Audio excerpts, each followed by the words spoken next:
guys, magandang gabi sa inyo. Ito yung issue ko ngayon sa Xterra ko. Yan, kung mapapansin nyo, pag binuhay ko yung AC ko, yan, gumagana siya sa 1. Pero pag tinon ko siya ng 2, pansin nyo, namatay yung ilaw ng AC. So namatay yung pagkaka-engage ng compressor. Pero pag nilipat ko siya sa 3, okay ulit siya.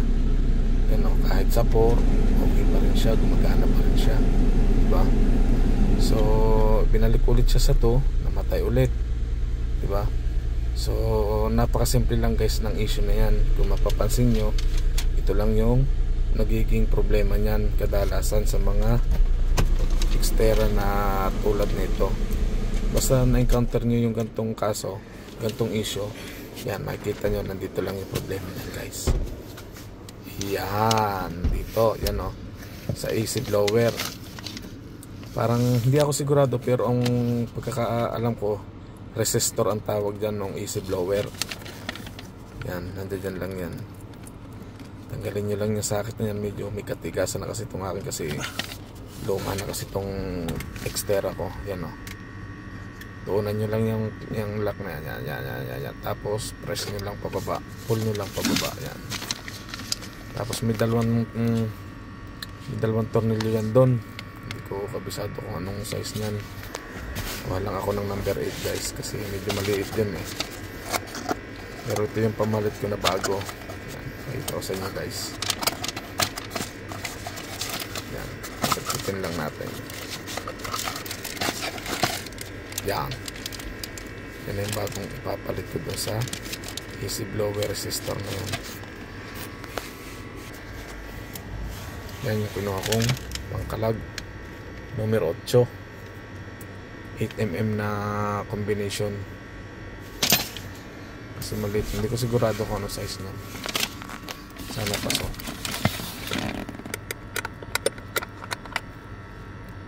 Okay, malaki yung 8. Tingnan ako ng isa. Yan nakuha ko ay 732. Yan, socket wrench niya pinuha ko.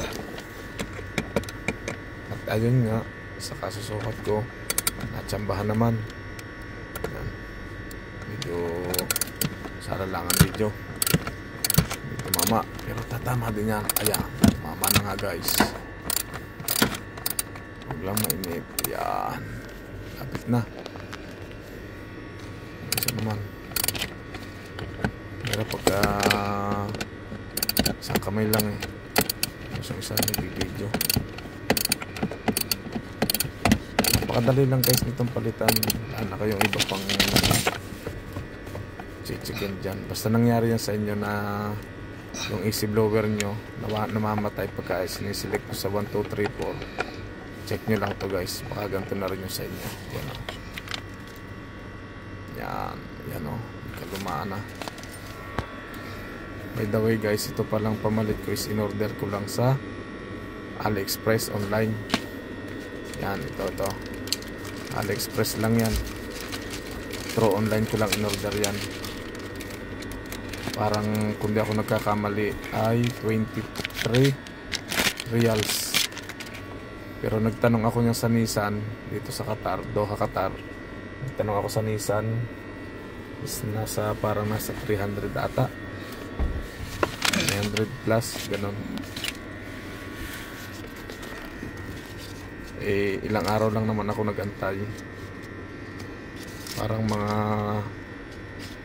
hindi ako nagkakamali, 6 to 7 days lang ako nagantay niyan. Halos 1 week. Yan, papalitan natin ng bago yan.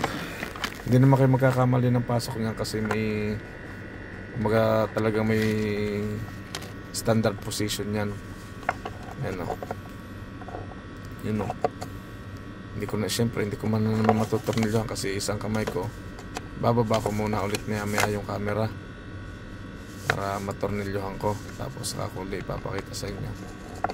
Tingnan nyo, sinubukan ko ng pagganyan, hindi siya papasok. Kasi kung mapapansin nyo, may tabas siya na kaunti. Diba? Yan, ganyan sadya yung position yan.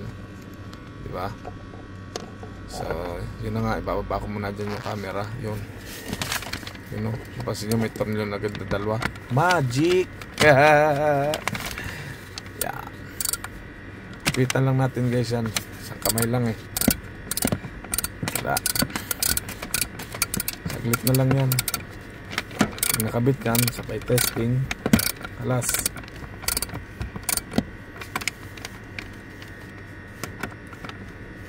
Yun.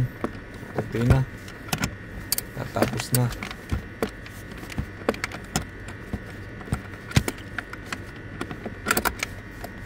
Yung mga ganitong problema lang minsan kinuha ko lang din, sinerge ko lang dito sa YouTube, tapos yun nga nakita ko na may ganyan ding issue.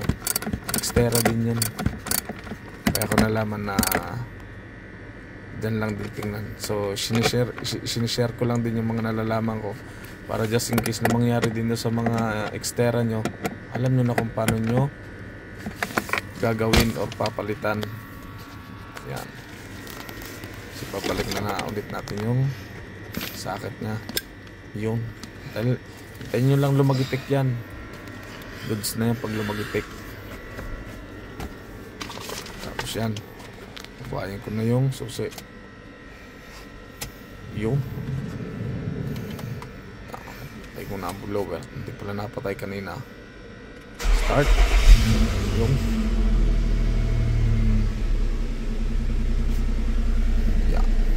Patayin ko yung ilaw, tapos patayin ko yung ilaw ng cellphone ko. Yan. O, diba? Kumana na yung sa AC. You know, yung ilaw nga. Pero pag nilagay ko sa number 2, okay na yan. Hindi na namatay guys. Kahit ilipat pa ulit natin yan sa number 3. Okay. Number 4, isa pa. Iyon. Gana siya guys. So, ganun lang kadali guys magpalit nyan. Kaya subaybayan nyo lang yung mga upload ko. Lahat ng matututunan ko dito at makakikita kong problema, isi-share ko dito para malaman nyo din kung paano nyo ito troubleshoot yung problema ng mga Nissan Xterra nyo. Okay guys, nandito na lang ulit yung video. Bye bye.